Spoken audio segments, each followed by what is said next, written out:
В эфире интеллектуально-познавательная телеигра «Эрудит». С вами Рамзан Абуев. Ассаламу алейкум, друзья. Сегодня у нас в гостях врачи. Диана Абазова, врач Республиканского перинатального центра, и Рита Назырова, врач-педиатр Первой Грозненской детской поликлиники. Добро пожаловать. Рита, вот такой вопрос был бы до начала. Какой совет вы бы дали людям для поддержания здоровья и профилактики заболеваний? Самый главный совет – это движение. Движение – это жизнь, недаром так говорят. Нашему организму нужно постоянно двигаться. Второй главный момент – это здоровое питание. То есть человек должен правильно питаться. Ну и третье, очень важное – это обращайтесь к докторам, если что-то вдруг не то с вашим организмом, да, не надо ходить куда-то, заниматься самолечением, обращайтесь к докторам. Хорошо. Диана, а какой самый большой вызов вы видите в современной медицине? Самый большой вызов, наверное, в том, что очень много информации на просторах интернета, и пациент может заниматься самолечением, и это может привести к плохим последствиям. Поэтому присоединюсь к совету обязательно вовремя обращаться к врачам, а еще лучше проходить диспансеризацию. Кстати, хороший совет. Я ничего неожиданно. Я думал, что-то будет про климатические изменения и роль влияния изменения климата. Все у нас все просто. Ну что ж, если вы готовы, давайте мы начнем. У нас 3 подсказки, из которых вам необходимо выбрать оптимальные для вас 2. Это 50 на 50, право на ошибку и звонок другу. Что выберете? Если я позвоню, никто не ответит. Врачи никогда не берут трубку. 50 на 50, наверное. 50 на 50. И еще одна подсказка. Право на ошибку. Право на ошибку, Право на наверное, ошибку. всегда есть это право на ошибку. Все наши вопросы касаются медицины. И первый вопрос звучит так. Что использовалось для иммобилизации переломов костей в народной медицине? Бандажи, смесь теста из муки на яичном желтке, гипсовая повязка, деревянные планки. Хотелось бы, конечно, чтобы это была гипсовая повязка, но подозреваю, что это смесь теста из муки на яичном желтке. Да, я тоже так считаю. Ответ Б. При иммобилизации переломов костей горские лекари применяли приемы правильного сопоставления костных отломков с целью предотвращения деформации кости при сращении. При переломах костей, кроме шин для иммобилизации, применялось специально приготовленное тесто из муки на яичном желтке. Абсолютно верный ответ, который при затвердении превращалось в своего рода кожух, где покоилась поврежденная конечность. Второй вопрос. Что считали лучшим средством для лечения сердечного заболевания горские лекари? Мед, женьшень, чеснок, фенхель. Мед часто использовали горские лекари. Например, медом лечили желтуху. Ну, так как остальные варианты вызывают еще меньше доверия, наверное, мед. Да, я тоже так считаю. Мед. Потому что продукты пчеловодства, в принципе, они широко используются во всей медицине. Ну да.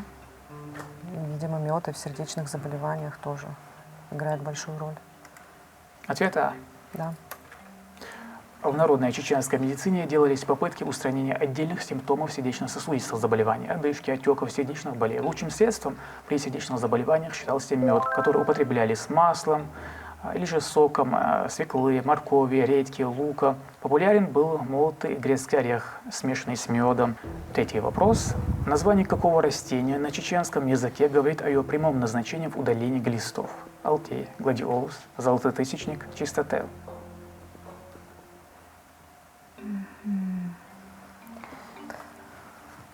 Так, чистотел почему-то у меня откликается. Чистое тело. Логично, логично.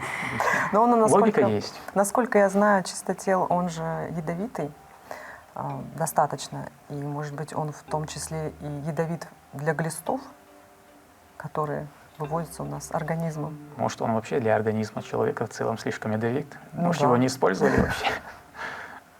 Насколько я знаю, чистотел использовали в этом в народной Больше медицине. наружно применялся, конечно. И наружно, да. А что тогда еще может быть? Да, что тогда еще может быть? Вот какой вопрос. Алтей я знаю при кашле. Да. Гладиолусы. Или золототысячник? Тысячник. Нет. Золототысячник вообще мне не знаком. Может, тогда он? Ну, давай С. С. Вот как вот так, да? Конечно, логика железная, но она верная на самом деле. Наиболее часто в чеченской народной медицине использовалось траволечение. Многие из них местное население издавна использовало и по сей день продолжает использовать для лечения различных заболеваний. Целебные свойства отдельных растений у чеченцев отражены в их названиях. Чеченские названия многих трав говорят об их прямом назначении. Човбуц, володушка, трава для ран. Золотысячник, нанидорбуц. Рита, вы как чеченка не поймете этого. Ну, на русском это будет как трава, которая удаляет глисты. Четвертый вопрос. Кто из числа чеченцев первым стал профессиональным врачом? Шахаб Эпендиев, Умар Цутиев, Магомед Ахтаханов, Ахмат Абдулаев. Ну, тут без вариантов. Ну, правильный ответ мы знаем, но на самом деле имя этого врача не столь известно, например, как Шахаба Эпендиева, которого знают все.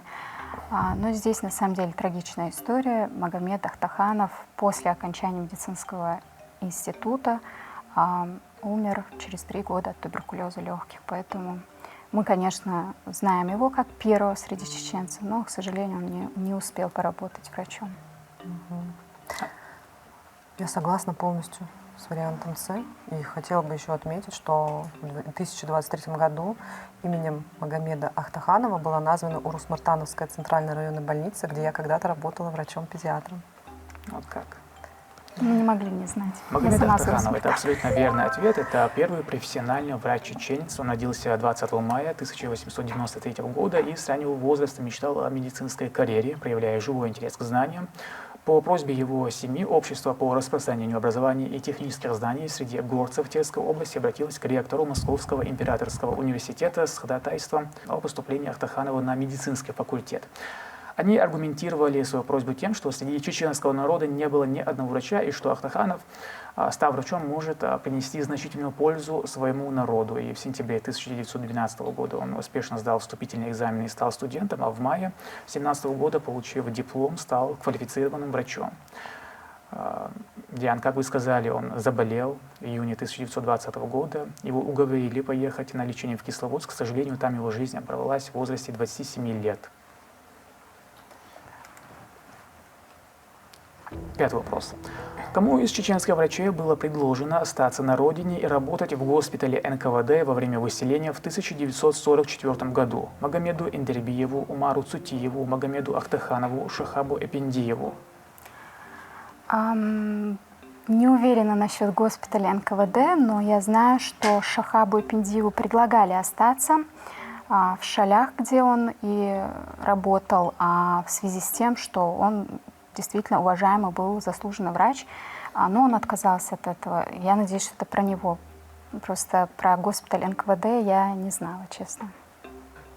Вот у меня между А и Д, потому что я читала про Магомеда Эндербиева. Магомед Эндербиев поступил в Казахский медицинский университет. В 1944-м он еще не был врачом. Он только в 30 лет поступил в университет, поэтому это точно не он. Ну, значит, остается, да, Д. В начале выселения Шахабу Эпендиеву было предложено остаться в Грозном и работать в госпитале НКВД. Он ответил, что в пути и на месте высылки людям понадобится врач. Лишенный родины и свободы, как и весь чеченский народ, Шахаб Эпендиев с семьей оказался в заснеженном Казахстане. В все 13 лет высылки он не только оказывал врачебную помощь высланным, но по мере возможности решал социально-бытовые вопросы, выступал защитником их интересов. Спецпереселенцы не имели права покидать населенные пункты, где они были зарегистрированы. Тем не менее, Эпендиев с риском для жизни посещал соседние села, чтобы помочь своим соотечественникам и выполнить свой врачебный долг. Шестой вопрос. В каком году на базе тогдашнего Чечено-Ингушского государственного университета имени Льва Толстого открыли медицинский факультет? В 1985 году, в 90 году, в 91 в 1995 году. Я не могу не знать ответ на этот вопрос, потому что я преподавала в ЧГУ, и я сама преподавала студентом медицинского факультета. История хоть и богатая, но не такая длинная, чтобы ее не знать. Поэтому это вариант Б, 1990 год. Я согласна. Я тоже читала про медицинский факультет в 1990 году. Сейчас это будет 91. Нет, в 90-м году открыли двери в медицинский факультет Чеченского государственного университета. Ну, на тот момент чеченско-ингушского, да, правильно говорится? Чечено-ингушского тогда еще. Ответ Б. Да. Это абсолютно верный ответ. Основу создания и открытия медицинского факультета в Чеченской Республике заложил первый доктор медицинских наук профессор Шерпудин Алиев. Однако вот в конце 1972 года заведующий кафедрой травматологии, ортопедии и военно-полевой хирургии Киргизского мединститута, его отзывают Чечено-Ингушетию, в письме на имя ректора было отмечено, цитата: «Совет министров Чечено-Ингушской АСР выражает глубокую благодарность профессорско-преподавательскому составу и общественным организациям вашего института за подготовку первого доктора медицинских наук из чеченцев и ингушей профессора Алиева. Просит отпустить его в Чечено-Ингушскую АСР для ответственной научно-педагогической работы в Чечено-Ингушском государственном университете». Конец цитаты. Однако планируемый медицинский факультет открыт не был. Это случилось лишь в 1990 году, через год после смерти Шерпудина Алиева. Хотя он, по сути, подготовил многое именно для открытия этого факультета.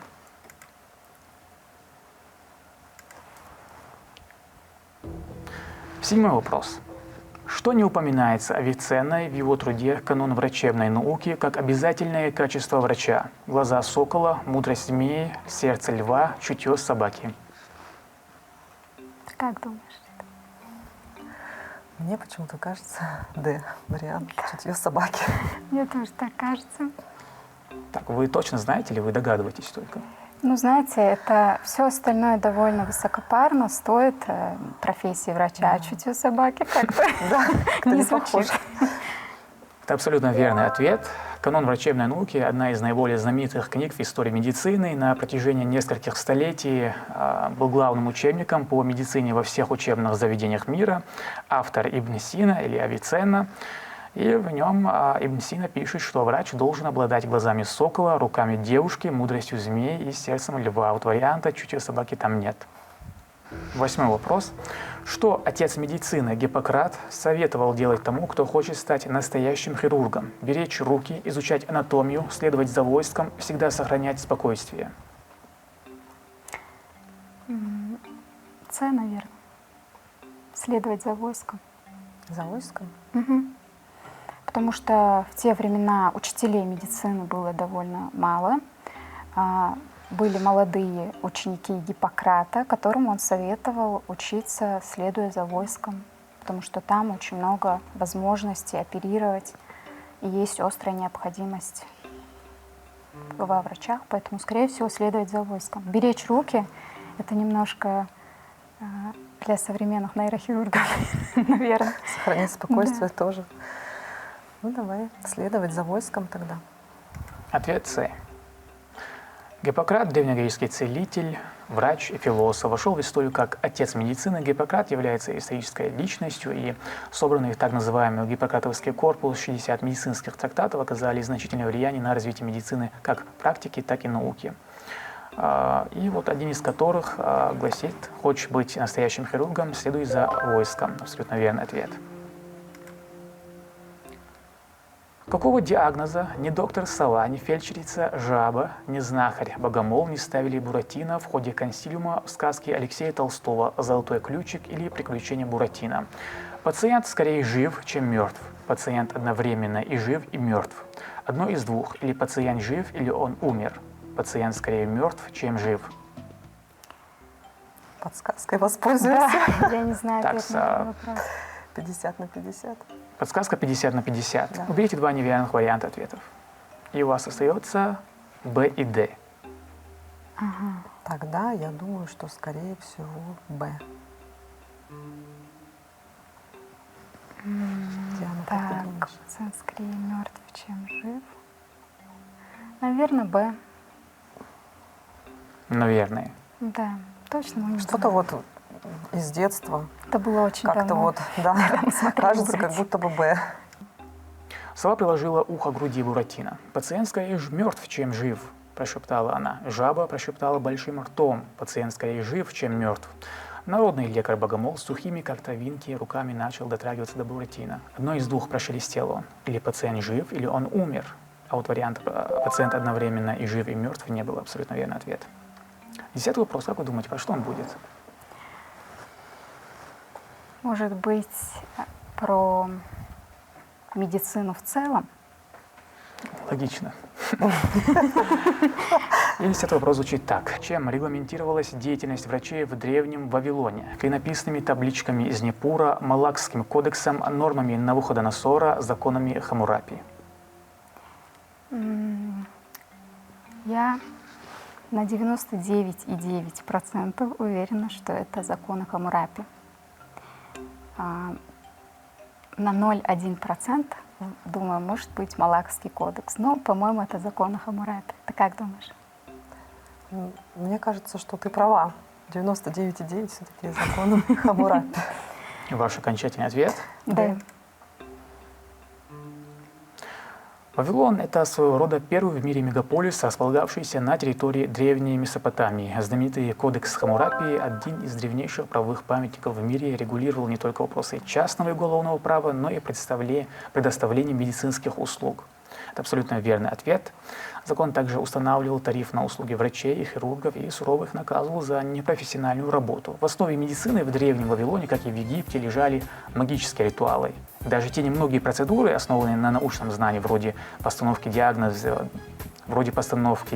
и дальнейших прогнозов состояния здоровья пациента, были насквозь пронизаны сверхъестественным. Рита, Диана, я вас поздравляю, вы абсолютные победители. Небольшие подарки от нашего телеканала. Спасибо.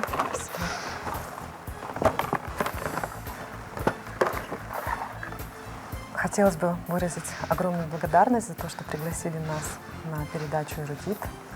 Передача познавательная, заставляет подумать, вспомнить то, что мы уже давно забыли. Я считаю, что на такие передачи обязательно нужно звать наших врачей. Это очень интересно. Спасибо большое. Присоединяюсь, абсолютно согласна, что врачам в нашей рутине практической деятельности очень не хватает таких интересных игр. Диана, Рита, я вас еще раз поздравляю. Я рад, что вы приняли приглашение, пришли. Горд, что вы выиграли. Спасибо вам за интересную, хорошую игру. Спасибо. Вам спасибо. Это была интеллектуально-познавательная телеигра «Эрудит». С вами был Рамзан Абуев, Адикюэл Маршаев.